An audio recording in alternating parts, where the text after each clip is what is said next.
Question number 11, which says in summers the daytime temperature is recorded as 46 plus minus 1 degree and in night it is recorded as 38 plus minus 1 degree. The fall in temperature should be reported as. So here the catch is that it is asking fall in temperature. We know A plus minus B is given by A plus minus B plus minus delta A plus minus delta B, where delta A and delta B are the relative errors. Okay, so now T1 minus T2, where T1 is the daytime temperature and T2 is the night temperature, is equal to 46 plus minus 1 minus 38 plus minus 1. So if we subtract this, 46 minus 38 will be 8 plus minus 1 minus 1 will be 2 degrees. So this will be 8 plus minus 2 degree as our final answer. So option number 3 must be the correct answer. Here these two values are directly added because they represent the absolute error in temperature. Okay, so based on our answer slide, option number 3 is the correct answer. Moving on to question number 12, which says consider the following statements. 0.020480 has two significant zeros. So we know that all the preceding zeros are insignificant. Therefore, option number A is correct. Now moving on to option number B, which says 0.475 is equal to 0.48 in two significant figures. So if we want to round off this particular value to two significant figures, then as third value is 5, therefore we will be adding 1 in the preceding value, that is 1 in 7. Therefore its rounded off value to two significant figure will come out to be 0.48. So option number B is also correct. But in the question it is asking us choose the incorrect statements. So neither A nor B is incorrect. So our correct answer for this particular question becomes option number 4. Let's verify this with the answer slide as well. So option number 4 is the correct answer.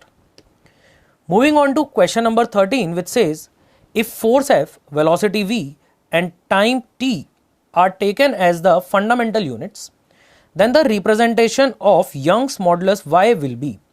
So here Young's modulus is represented by fundamental units F, V and T, where F is force, V is velocity, T is time. So here we know that the dimension of Young modulus is ml minus 1 T minus 2, and Young modulus is represented as F A V B and T C, which will be equal to ml minus 1 T minus 2. Okay, force can be written as ml T minus 2,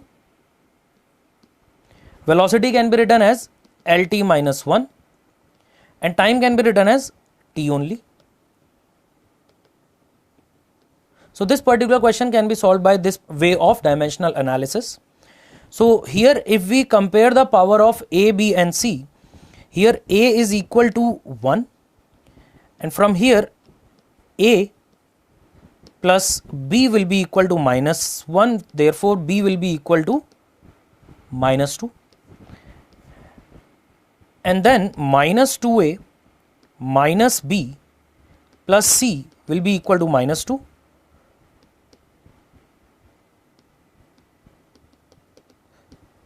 So C will be equal to minus 2 here. Clear? Now Young modulus can be represented in terms of these fundamental units as F to the power A, which is 1, V to the power B, which is minus 2 and T to the power C, which is minus 2 again. So our correct expression here comes out to be option number 2, verifying this with the answer slide. So option number 2 is the correct answer. Now moving on to question number 14, which says which among the following is or are dimensionless? So here option number 1 represent Poisson's ratio. Poisson's ratio, it is a ratio here. So obviously it will be a dimensionless value. Clear? Then relative density. Here relative density is also a ratio of densities. So it is also a dimensionless value. Now option number 3 is density. Density is mass per unit volume. Its dimension is ml minus 3. Clear? So in the question it is asking us dimensionless value, which are option number 1 and option number 2. So based on our calculation, option number 4 is the correct answer to this particular problem. Let's verify this with the answer slide as well. So option number 4 is the correct answer. Moving on to question number 15, which says, which among the following can be deduced using dimensional method? Option number 1 is 4 mv square plus mgh, a sin omega t plus b cos omega t, v is equal to u plus at, and option number 4 is v is equal to at. So option number 1, 2 and 3 contain expression that have more than one terms. Clear? They have more than one terms, and expressions that carry more than one term with themselves cannot be deduced by dimensional method. Therefore option number 4 is the correct answer here. Verifying this with the answer slide. So option number 4 is the correct answer.